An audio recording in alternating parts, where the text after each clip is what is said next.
Set एक बहुत ही common सा वर्ड है, हम अपनी डेली लाइफ में भी यूज़ करते हैं, जैसे कि sofa set, T set, coffee set, water set वगैरह। लेकिन अगर हम इसको मैथ्स में देखते हैं तो मैथ्स में इसके मीनिंग्स थोड़े से डिफरेंट हो जाते हैं और फिर उसकी टाइप्स भी आ जाती हैं, उसकी फॉर्म्स आ जाती हैं, डिफरेंट फॉर्म्स ऑफ रिप्रेजेंटेशन। अब हम जब इसकी सेट की डेफिनेशन देखते हैं तो सेट की डेफिनेशन क्या है कि set is a collection of well defined objects. अब वेल डिफाइंड ऑब्जेक्ट्स कौन से हैं?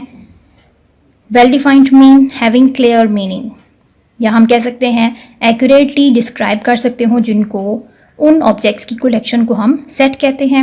एग्जाम्पल के लिए हमने हमेशा याद रखें कि सेट को रिप्रेजेंट करने के लिए हम कैपिटल लेटर्स को यूज़ करते हैं, इंग्लिश अल्फ़ाबेट के कैपिटल लेटर्स को यूज़ करते हैं, और सेट के लिए हम कर्ली ब्रैकेट्स यूज़ करते हैं। विद इन कर्ली ब्रैकेट्स हम उसके एलिमेंट्स लिखते हैं। अब जैसा कि यहाँ पे एक एग्जाम्पल हम लेते हैं तो उसमें ABXY अल्फ़ाबेट्स ले लेते हैं, दूसरे में काउंटिंग नंबर्स ले लेते हैं। अगर हम दोनों में काउंटिंग नंबर्स ले लें, अल्फ़ाबेट्स ले लें, तो दोनों तरीक़ों से कर सकते हैं। अब ये थी सेट की डेफिनेशन और उसकी एग्जाम्पल्स। नेक्स्ट आ जाती हैं टाइप्स ऑफ सेट्स कि सेट की टाइप्स क्या हैं। फर्स्ट नंबर पे आ जाता है एम्प्टी सेट। एम्प्टी नाम से ही जाहिर है खाली, यानी कि एक ऐसा सेट जो खाली होगा, उसमें कोई एलिमेंट नहीं होगा, तो हम क्या कहेंगे कि वो एम्प्टी सेट है। डेफिनेशन बहुत सिंपल सी है, क्या सेट कंटेनिंग नो एलिमेंट्स। एक ऐसा सेट जिसमें कोई भी एलिमेंट ना हो तो हम उसको क्या कहेंगे कि एम्प्टी सेट है। और इसको डिनोट करने के लिए हम कर्ली ब्रैकेट या फाई का सिंबल यूज़ करते हैं।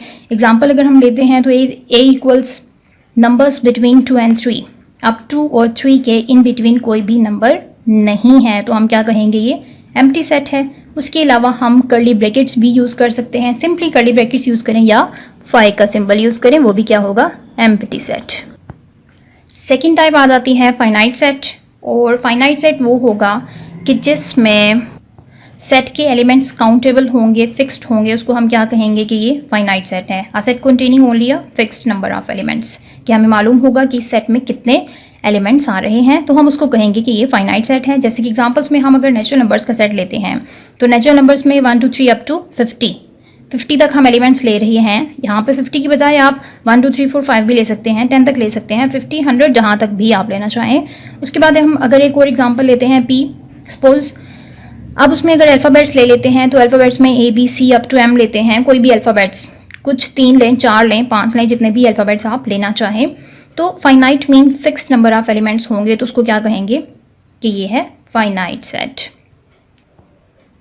Next third type is infinite set, and infinite set is which is not finite. Infinite mean infinity हम कहते हैं लामहदूद को, कि जिसके एलिमेंट लामहदूद हो, हमें नहीं पता कि वो कितने हैं, हम उनको काउंट ना कर सकते हो, फिक्स ना हो, तो हम उसको कहेंगे कि ये इन्फिनिट सेट है। तो आज set which is not finite, जो फाइनाइट नहीं होगा वो क्या होगा, इन्फिनिट होगा।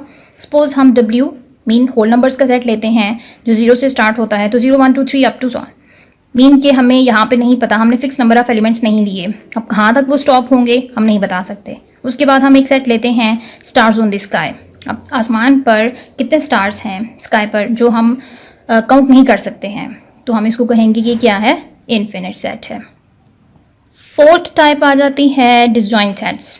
अब डिसजॉइंट सेट्स कौन से हैं कि sets which have no common elements between them, ऐसे सेट्स। अब इसमें हमने 2 सेट्स को कंसीडर करना है। ऊपर हम एक ही सेट था, इन्फिनिट सेट एक सेट, हम उसमें 2 एग्जांपल्स ले रहे थे। यहाँ पे हम 2 सेट लेंगे, उसकी एक एग्जांपल बनेगी, क्योंकि 2 सेट्स के दरमियान हमने बताना है, उनको कंपेयर करना है, और फिर हमें पता चलेगा कि ये सेट्स कौन से हैं। अब जैसे कि डिसजॉइंट्स हैं, तो डिसजॉइंट कौन से होंगे, sets which have no common elements between them. ऐसे सेट जिनमें कोई भी एलिमेंट कॉमन ना हो, उनको हम कह सकते हैं कि वो कौन से हैं, डिसजॉइंट सेट्स हैं।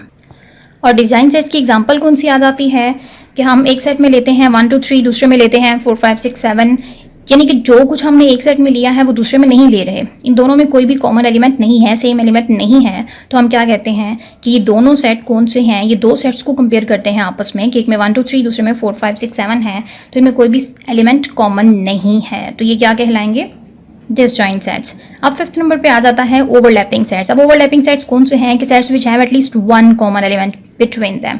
अब पीछे हमने देखा कि कोई भी एलिमेंट कॉमन ना हो तो वो डिसजॉइंट कहलाते हैं। अब कम अज कम एक एलिमेंट कॉमन हो तो वो क्या कहलाएंगे, ओवरलैपिंग सेट्स। अब जिसमें हम अगर एग्जाम्पल लेते हैं तो एग्जाम्पल में हम 2 सेट्स लेंगे और 2 सेट लेंगे तो वो उसकी एक एग्जाम्पल बनेगी। जैसे कि हम ए सेट लेते हैं ABCD और बी सेट में हमने ले लिया DEFG। आप अगर एक सेट में 4 एलिमेंट्स ले रहे हैं, उन 4 में से कोई सा एक एलिमेंट उठा के दूसरे में लिख लें, 2 भी लिख सकते हैं, लेकिन कम से कम एक एलिमेंट ज़रूर होना चाहिए जो अगले सेट में भी है। अब यहाँ पे आप कोई से भी अल्फ़ाबेट लेते हैं, लेकिन ऊपर वाले 4 अल्फ़ाबेट्स में से आपको एक अल्फ़ाबेट नेक्स्ट सेट में लेना है, तो फिर क्या होगा कि एटलीस्ट 1 कॉमन एलिमेंट, जो कि कहलाएगा ओवरलैपिंग सेट्स। 6 नंबर पे आता है इक्विवेलेंट सेट्स, और इसमें आ जाता है sets which have equal number of elements. ऐसे सेट्स जिनमें नंबर ऑफ एलिमेंट्स इक्वल होंगे, कि जितने एलिमेंट्स हम एक में ले रहे हैं उतने ही एलिमेंट्स हमें दूसरे में लेने हैं। अब हम एलिमेंट्स चाहे तो डिफरेंट ले लें, कि अगर एक में हम काउंटिंग नंबर्स ले रहे हैं तो दूसरे में अल्फ़ाबेट्स ले लें, तो भी ऐसा भी ठीक हो सकता है। लेकिन आपको देखना सिर्फ ये है कि equal number of elements. Number of elements mean elements की तादाद सेम होनी चाहिए, इक्वल होनी चाहिए, कि जितने एक में एलिमेंट्स हैं उतने ही दूसरे में हैं। जैसे कि हम एक एग्जांपल लेते हैं, एक सेट में एक सेट में अगर 1 2 3 4 5 एलिमेंट्स लेते हैं, तो दूसरे में भी 1 2 3 4 5 टोटल 5 एलिमेंट्स हैं, BQRST।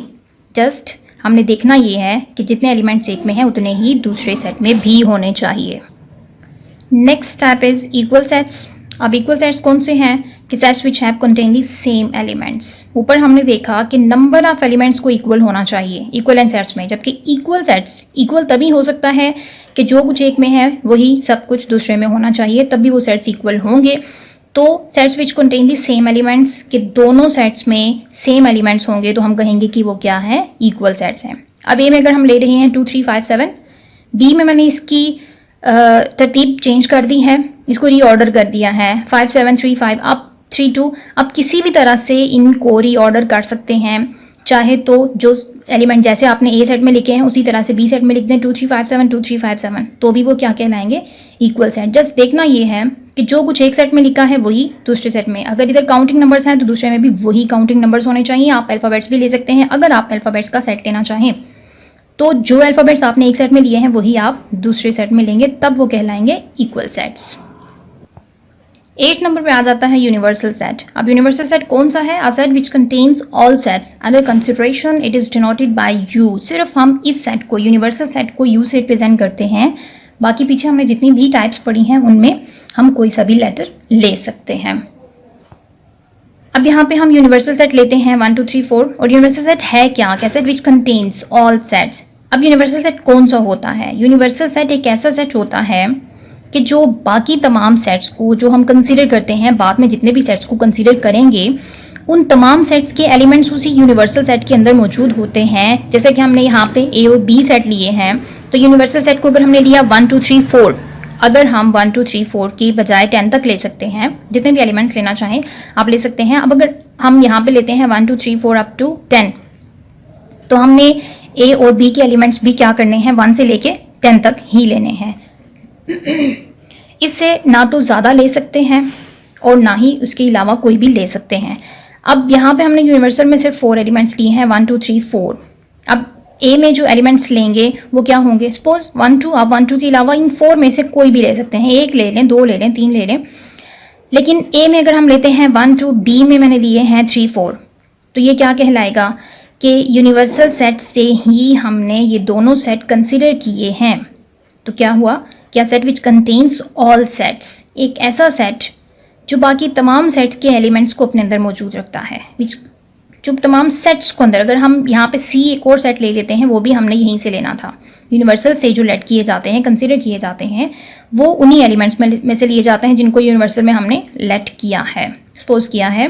तो a set which contains with all sets under consideration, जो भी हम कंसिडर कर रहे हैं उनके तमाम एलिमेंट्स, वो पूरे सेट्स मौजूद होते हैं किस में, यूनिवर्सल सेट में। और यूनिवर्सल सेट को रिप्रेजेंट किया जाता है किससे, यू से।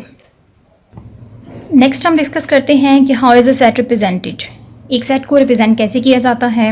A set can be represented in 3 forms, किसी भी सेट को रिप्रेजेंट किया जाता है 3 फॉर्म्स में। First one is descriptive, second one is set builder and third is tabular form. अब ये 3 फॉर्म्स हैं, डिफरेंट फॉर्म्स। जब हम क्वेश्चंस में करेंगे तो आपको बहुत अच्छी तरह क्लियर हो जाएगा। यहाँ पे तो इसकी डेफिनेशंस हम देख लेते हैं कि when the set is described in words, जब किसी भी सेट को वर्ड्स में डिस्क्राइब किया जाए तो ये डिस्क्रिप्टिव फॉर्म कहलाएगी। यानी कि अगर हम कहते हैं कि फर्स्ट 5 नेचुरल नंबर्स, अगर नेचुरल नंबर्स हैं, फर्स्ट 5 नेचुरल नंबर्स हैं, अब आपको पता है कि नेचुरल नंबर्स 1 से स्टार्ट होते हैं, अब फर्स्ट 5 हैं तो 1 2 3 4 5 होंगे। लेकिन जब इसको वर्ड्स यानी कि इस तरह से एक्सप्लेनेशन दी जाए उसकी, डिस्क्राइब्ड इन वर्ड्स, तो हम क्या कहेंगे कि ये क्या है, डिस्क्रिप्टिव फॉर्म है। डिस्क्रिप्टिव फॉर्म में हम वर्ड्स में किसी सेट को लिखते हैं, इस तरह से एक्सप्लेन करते हैं। तो 4 स्पोर्ट्स चैनल्स ऑन टीवी, अब ये भी क्या होगा, हमने वर्ड्स में एक्सप्लेन किया है तो हम क्या कह सकते हैं कि ये कौन सी है, डिस्क्रिप्टिव फॉर्म है। सेकेंड नंबर पे आ जाता है कि set builder form, when the property satisfied by the elements of the set are written as a rule. कि जब हम, जैसे एग्जांपल में है, इसको हम, ये जो 2 डॉट्स हैं और ये इस तरह से स्लैश है, इसको हम क्या पढ़ेंगे, ये यहाँ पे आपको दिया हुआ है सच दैट, ये यहाँ पे दिया हुआ है कि हम इसको सच दैट पढ़ते हैं, रीड एज सच दैट, इन दोनों को। अब क्वेश्चन में आप चाहे तो ये डॉट्स यूज़ करें, स्लैश का सिंबल यूज़ करें, दोनों में से कोई सा भी सिंबल आप यूज़ कर सकते हैं। जैसे यहाँ पे 2 एग्जांपल्स ली हैं तो दोनों में, एक में डॉट्स लिए हैं, दोनों सिंबल्स इसमें यूज़ कर लिए हैं। अब जैसे एग्जांपल्स हमारे पास हैं, x such that x is a natural number and x less than 6। अब ये प्रॉपर्टी है, इसमें property satisfied by the elements of the set.